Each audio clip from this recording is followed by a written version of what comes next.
છે તમામ મુસલમાન ભાઈઓને મારું નામ ફરજીયા ઈસુ હુસૈન, હું જેતપુરાનો રહેવાસી છું. આજ અત્યારે મારી પરિસ્થિતિ એવી છે કે મારે લગભગ 3.5 થી 4 મહિના થઈ ગયા છે. મેં રોટલાનું બચકું મોઢા અંદર નાખ્યું નથી. હું બટાકાનું શાક જોઉં છું તોય મને એમ થાય છે કે અલ્લાહ મને તું જલ્દી આ શાક ખાઈ એટલો કર દે. ખાલી સેવનું શાક, બટાકાનું શાક એવું ખાઈને એવું થઈ જાય ને એટલે મારા દિલને શાંતિ જાય. આજે હું પાણી પીઉં છું, મિક્સરમાં નાખીને મગ પીઉં છું, એનાથી પેટ ન ભરાય, જીવતા રહે ખાલી. એટલે મહેરબાની કરીને તમે આ બધું મૂકી દો. ન રહી શકતા હોય ને તો એક ફાંકી ખવાય, એક ખાલી આખો દીની. એવું તો છે જ નહીં કે ન રહી શકતા હોય. હું એટલી ખાતો રાત જે દી ઓપરેશન કર્યું તે દી મેં કટકો મોઢામાં નથી ગાજ્યું, બધું ખાતો હતો, રોટલા ખાતો હતો, મટન ખાતો હતો, પાકી ખાતો, તોય જીવતો છું. અલ્લાહ પાસે દુઆ કરો અમને શિફા આપે. અને આ બીમારી અમને લાગી છે, અમને ખબર છે આ શું બીમારી છે, આની પીડા કેવી છે.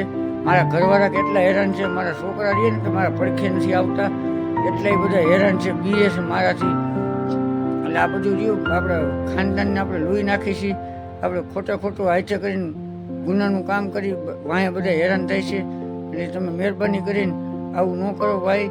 મારી આટલો પેગામ છે, તમે સારા રસ્તે ચડી જજો ભાઈ. અસ્સલામુ અલૈકુમ.